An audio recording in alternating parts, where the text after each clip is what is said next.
ध्यान से हमर बात सुन ले भैया एगो खास रे। अरे ध्यान से हमर बात सुन ले भैया एगो खास रे। नबकी भौजी जते अइले एक पर एक झकास रे। सबसे पहले चल भैया छोटकी भौजी के घर रे। अच्छा। सबसे पहले चल भैया छोटकी भौजी के घर रे। होली छिए कोई नहीं बोलते कारण आई डर रे। तेहू तो भैया एकदम मत चोदे वाला होली में भौजी तुर चढ़ल छमो। होली में भौजी तुर चढ़ल छमोन। साया उठा के लगा देब रंग बोल हई रे हई रे हई सारा रा सारा रा सारा रा। भौजी निकलो बाहर छो घर में घुसल। भौजी निकलो बाहर छो घर में घुसल।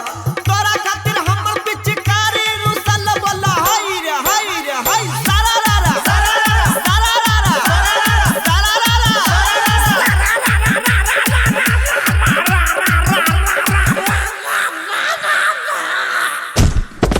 बाप गान मारी छो। अरे आबै छियो बाहर एना मचबो नहीं तू शोर हो। अरे आबै छियो बाहर एना मचबो नहीं तू शोर हो। आ गंदा गंदा बात न बोलो मुंह के देबा तोर हो। हाथ तोरा जोड़े छियो करो हमरा पर दया है। हाथ तोरा जोड़े छियो करो भौजी दया है। रंग लगबै ला खड़ा छियो उठाबै अपन साया है। घर चोद खेलने के जुगाड़ में है। हे प्रभु पी के दारू उल्टा सीधा बोलू नहीं देवर जी। अच्छा। पी के दारू उल्टा सीधा बोलू नहीं देवर जी। हम नहीं खेलब होली हमरा देखबू नहीं देवर जी। मनबो ने भौजी करबो होली में तंग।